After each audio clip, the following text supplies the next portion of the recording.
జగిత్యాల జిల్లాలోని ఇబ్రహీంపట్నం, మల్లాపూర్ మండలాల్లో భారీ వర్షాల నేపథ్యంలో ఇబ్రహీంపట్నం మండలంలోని గ్రామంలోని గోదావరి నదికి పకీర్ కొండాపూర్ గ్రామంలోని బ్రిడ్జ్ ని, అలాగే మల్లాపూర్ మండలంలోని బాల్కొండ గోదావరి నదిని కోరుట్ల నియోజకవర్గ ఎమ్మెల్యే కల్వకుంట్ల సంజయ్ పరిశీలించారు.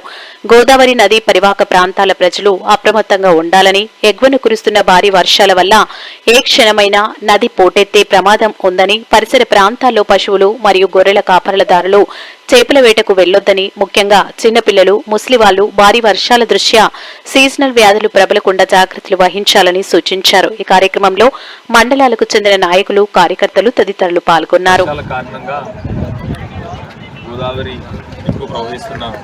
మామూలుగా ఎప్పుడు కూడా ఈ ఎర్రదండి గ్రామంలో చాలా వరకు డ్యామేజ్ జరగడం జరుగుతూ ఉంటుంది. ప్రజల్ని అప్రమత్తం చేయడానికి ఎంఆర్ఓ గారు, ఎంపీడీఓ గారు ఇక్కడే ఉన్నారు.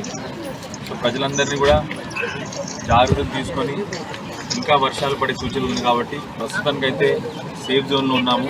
కానీ ఇంకా వర్షాలు పడే సూచనలు ఉన్నాయి కాబట్టి ప్రజలందరినీ జాగ్రత్తగా ఉండాలని చెప్తూ, అదేవిధంగా ఇక్కడ కొన్ని వ్యవసాయం దెబ్బతినడం జరిగింది. ఆ సంబంధం ఆదేశించాలని చెప్పి ప్రభుత్వాన్ని కోరుతూ మళ్ళొకసారి అధికారులను రిక్వెస్ట్ చేస్తా ఉన్నాను. ఇదే విధంగా మీరు కొద్దిగా ప్రజల్ని అప్రమత్తం చేసుకుంటూ, ప్రజలకు సంబంధించిన ఎలాంటి అవసరాలు ఉన్నా వెంటనే చేసి, అదేవిధంగా దయచేసి ఎక్కడైతే